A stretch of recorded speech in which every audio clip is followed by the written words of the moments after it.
Fala, meus amigos, voltamos com as informações para todos vocês, patriotas de todo o Brasil e do mundo, neste sabadão aí de finados. Que Deus possa abençoar a vida de cada um de vocês. Já vou pedindo para você, colocando aqui nos comentários a cidade que você está nos assistindo, como está o tempo por aí, está chovendo ou não, coloque aqui embaixo a sua opinião. Pessoal, agora trazendo uma bomba aí do Lula, mais uma vez o Barbudinho, né? Criando confusões neste governo atrapalhado, o dólar nas alturas, e fique até o final desse vídeo para você entender aí esta treta entre governo Lula e Venezuela. Pessoal, já vou pedindo para você, colocando aqui também nos comentários qual a sua opinião referente a este tema. Peço para você se inscrever no canal, deixar o like no vídeo e compartilhe esse vídeo ao máximo de pessoas.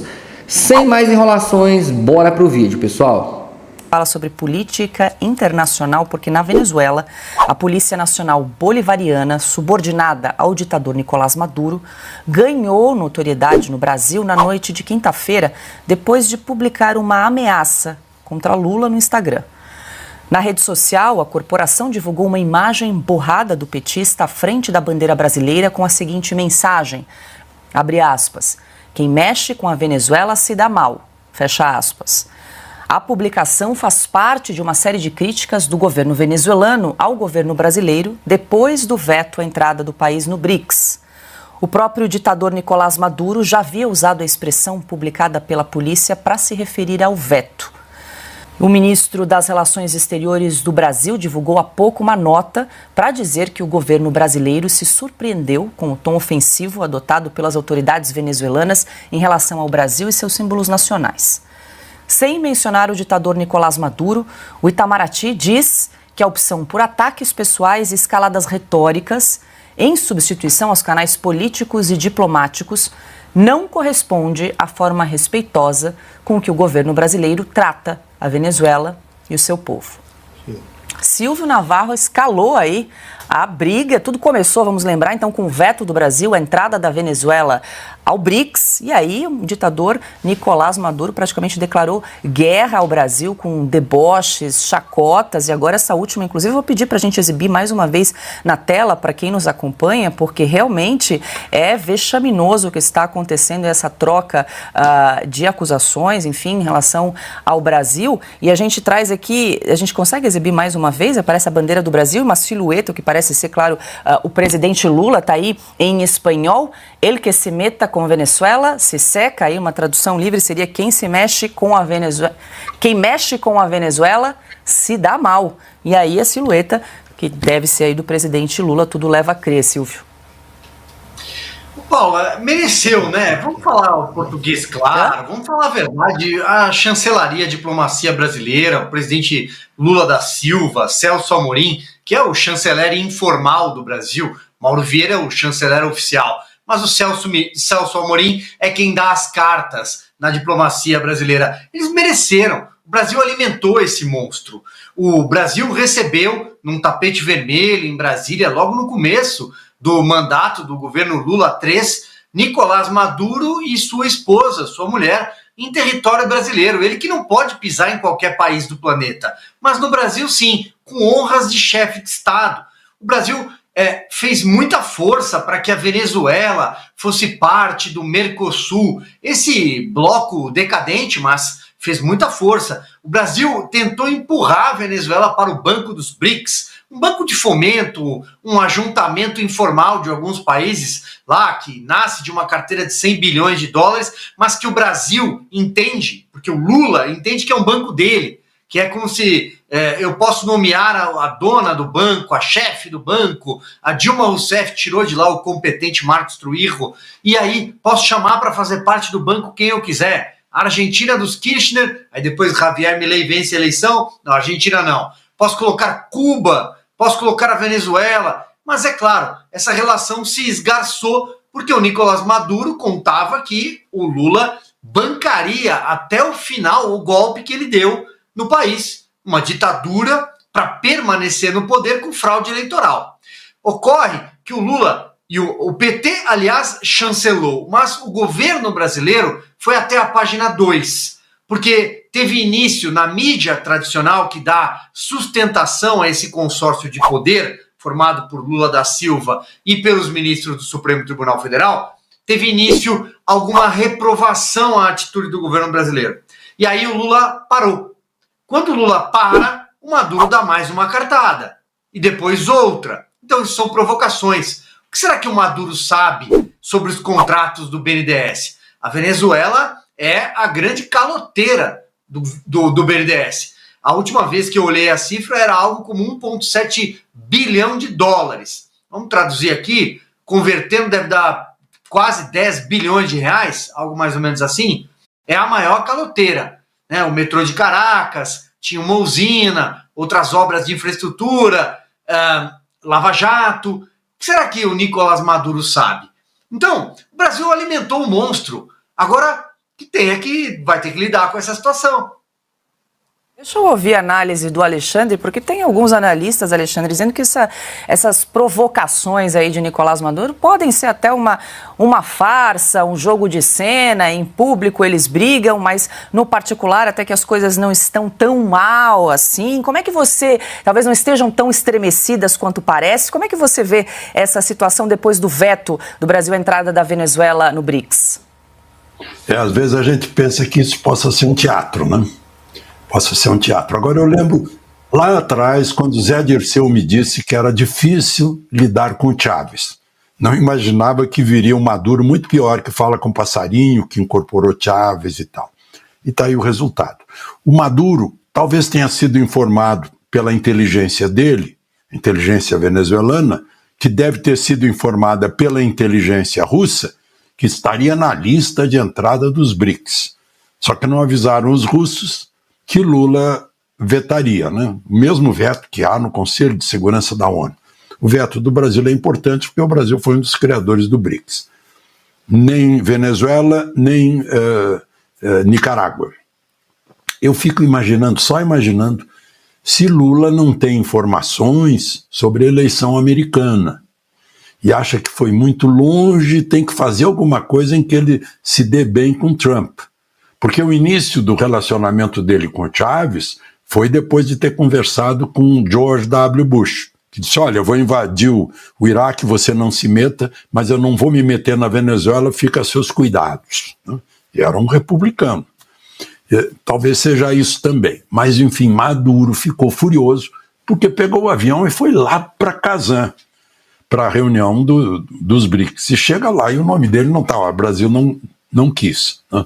O Putin ainda deu um cumprimento de consolo, né? Ah, vocês são muito leais, você foi eleito mesmo e tal, acompanhou a nota do Foro de São Paulo que o PT assinou. Né? A Gleisi está meio separada de Lula por causa disso. O Lula quer ver as atas, porque lá o processo eleitoral é transparente, a pessoa tem acesso às atas. A OEA teve acesso às atas, o pessoal lá do Clinton, do centro Clinton, pôde ver as atas, né? Clinton, não sei se foi o outro presidente democrata, mas enfim, todo mundo ficou sabendo que deu aí mais ou menos 60-30, nos 83,5% de urnas que haviam sido apuradas. Mas ficou furioso, porque Lula e Petro, da Colômbia, continuam exigindo as atas, senão não reconhece. Mas Lula era meu amigo, Lula me apresentou até para o Boric ficou bravo, de tanto que o Lula me elogiou, né? E agora faz isso no BRICS, e aí surgiu essa gravura, né, que estão falando, o Lula, pessoal, não, mas tem a bandeira brasileira, gente, a bandeira brasileira é mais que o Lula. Porque a bandeira brasileira representa todos nós e cada um de nós. E ela está lá também deformada. E a cara do Lula também escurecida. Então, Itamaraty não foi uma coisa pessoal, foi nacional. Porque envolve a bandeira brasileira. Vocês conhecem a bandeira brasileira? Pois é. Né? Então, nessa nota aí ficou faltando mencionar o nosso símbolo máximo, que é a nossa bandeira. Né? Teve gente que morreu pela bandeira lá na Guerra do Paraguai. Né? Bom, então O Diosdado Cabello, que é o número 2 lá da Venezuela, está por trás disso, dessa história aí, ele que se meta com Venezuela se seca, né? Se seca aí é uma expressão, vai se tamar, vai morrer seco, né? E botou o Lula. Então, ele está buscando, foi primeiro para a Guiana, depois eu acho que ele ficou meio com medo dos americanos e dos ingleses, né? O Brasil botou blindados lá em Roraima, né? Agora, não, vamos brigar com o Brasil, que o Brasil não vai brigar com a gente, e a gente desvia, né? O povo venezuelano vai ficar do meu lado, porque o Brasil está nos afrontando. E aí ele afronta de volta, usando a polícia bolivariana. Afronta a bandeira brasileira. Ana, já que o Alexandre citou aí as eleições americanas, também quero te ouvir aí sobre essa briga, essa ameaça da Venezuela ao Brasil, inclusive usando um símbolo nacional, a bandeira nacional. Achei interessante o que disse, o que trouxe aqui o Alexandre, de que talvez esse veto do Brasil à Venezuela, a entrada do BRICS, poderia ser um aceno aí, uma possibilidade, caso Donald Trump seja eleito na semana que vem? Paula, o comentário do Alexandre foi tão perfeito que eu tenho muito pouco a acrescentar. Só que do ponto de vista dos Estados Unidos, a gente não pode esquecer que Maduro ele continua na lista dos mais procurados pelo governo dos Estados Unidos da América. Não é a administração Joe Biden ou a administração Trump ou uma possível administração Kamala Harris. Existe uma recompensa de milhões de dólares, né, para quem entregar Nicolás Maduro. O problema todo, Paula, é esse quebra-cabeça onde o nome do Brasil foi inserido, a pecinha do Brasil foi inserida nesse quebra-cabeça que tem Venezuela, que tem Irã, que tem o eixo do mal, que tem grupos terroristas e que tem o maior inimigo dos Estados Unidos atualmente, que é o Irã, o maior financiador do terrorismo no mundo hoje.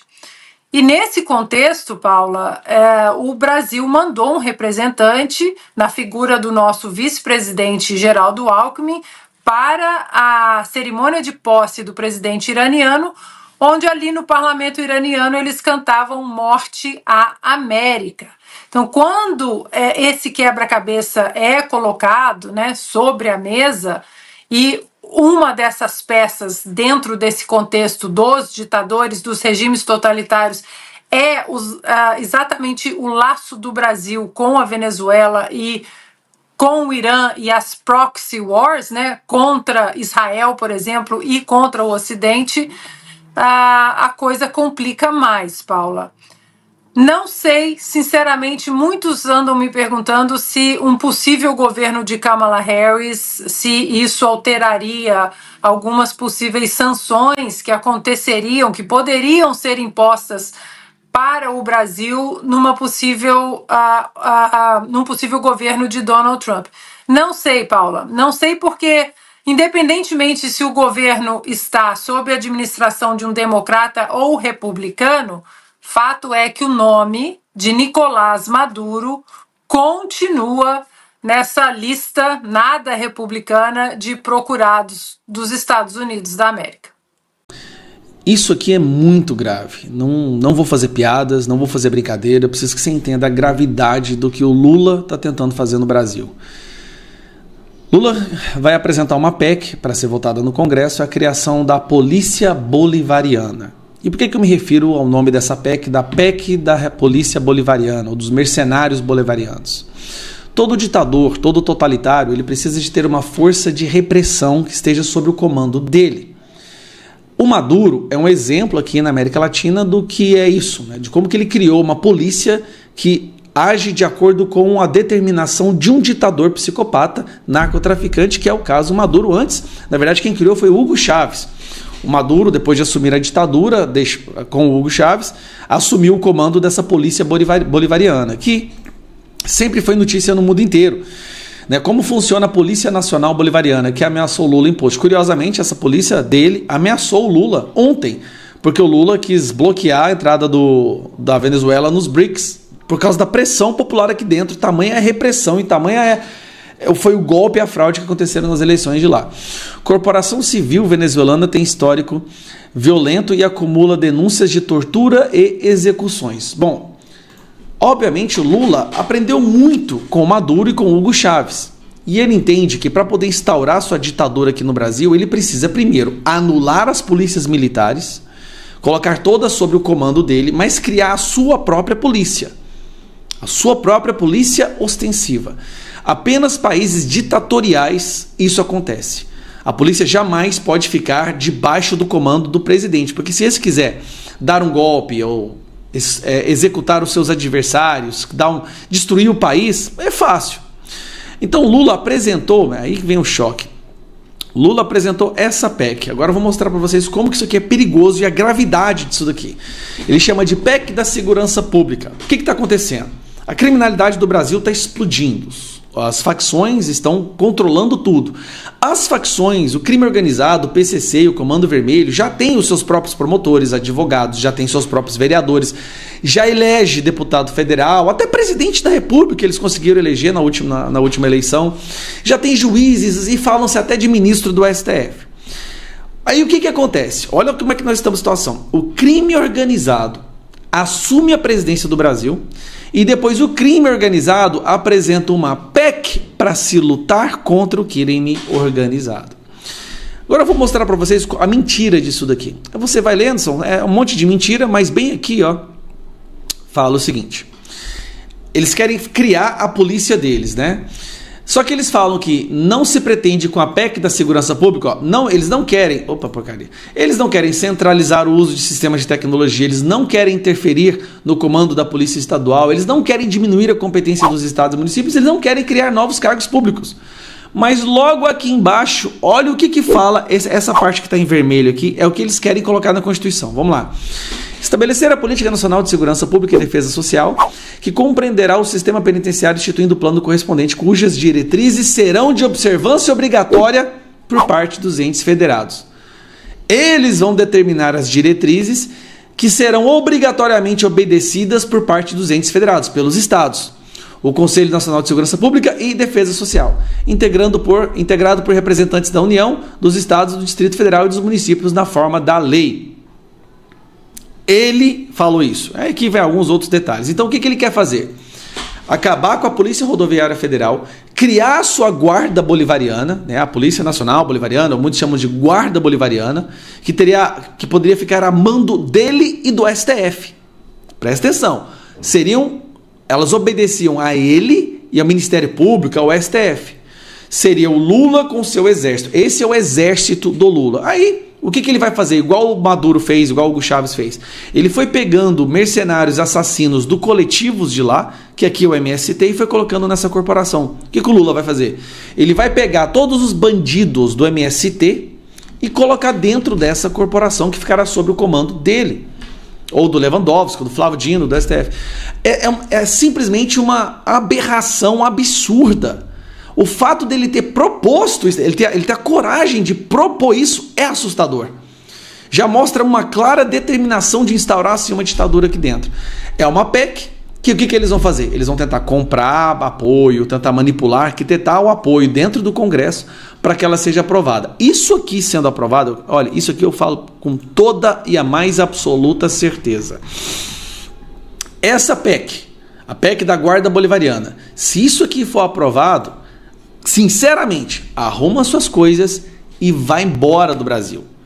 Nem que seja para fugir para Venezuela, porque lá nós chegaremos a um estado tão deplorável que lá poderá ter mais liberdade que aqui. O Lula, o chefe da facção, o chefe líder do crime organizado, quer agora ter a sua própria polícia armada ostensiva.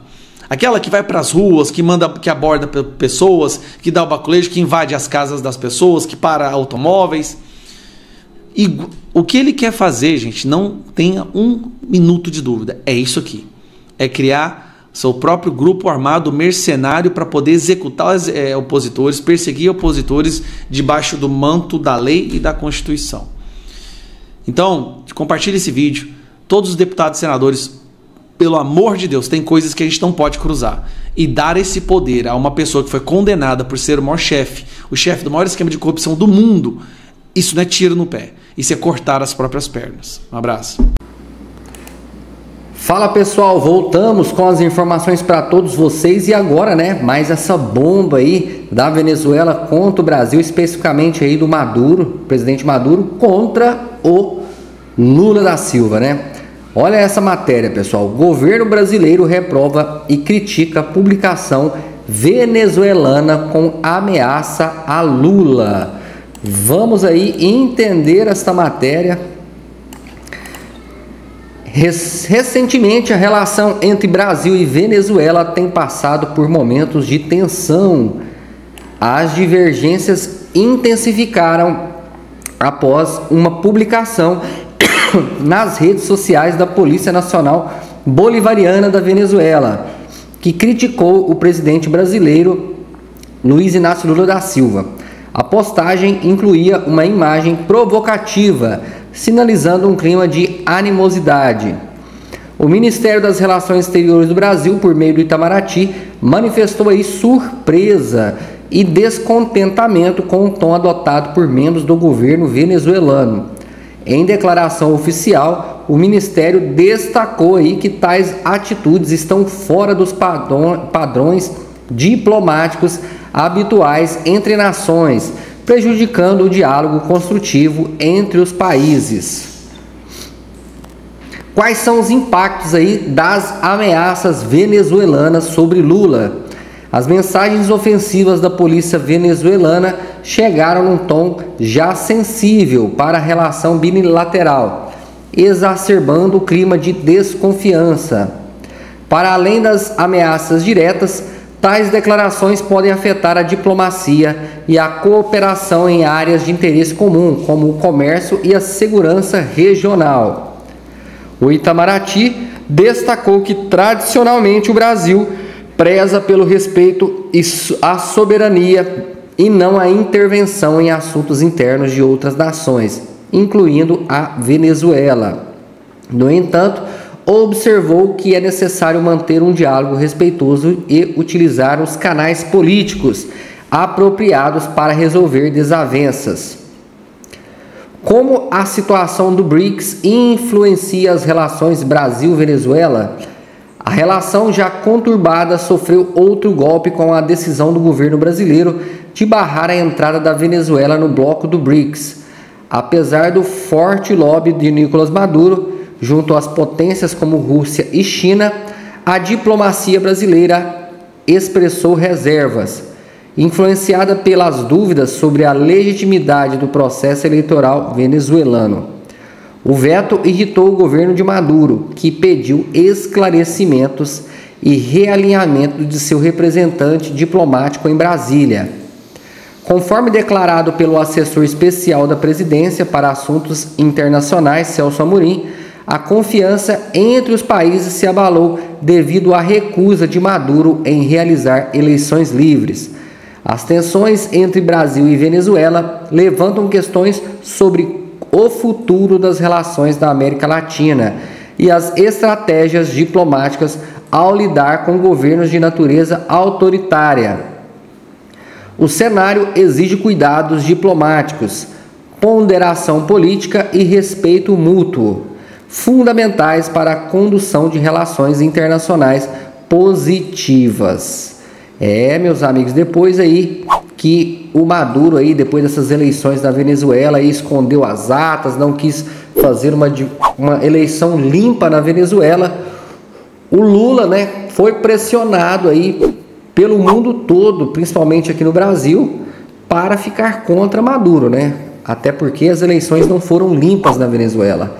E por conta disso houve esse conflito aí entre Maduro e o Lula. Então eles estão aí trocando farpas, sempre tem uma discussão entre eles. E agora, né, o Brasil aí tentando ali jogar para escanteio aí a Venezuela e Nicolás Maduro dando o recado, um duro golpe aí no presidente Lula, né, que era seu best, né, seu melhor amigo aí, né? E agora com essa reprovação, com essas brigas aí públicas entre Lula e Nicolás Maduro. Vai colocando aqui nos comentários a sua opinião referente a este tema, que eu quero saber de você aí que está do outro lado nos assistindo. Pessoal, vou ficando por aqui, espero que vocês tenham gostado desse vídeo. Um forte abraço, te espero no próximo vídeo.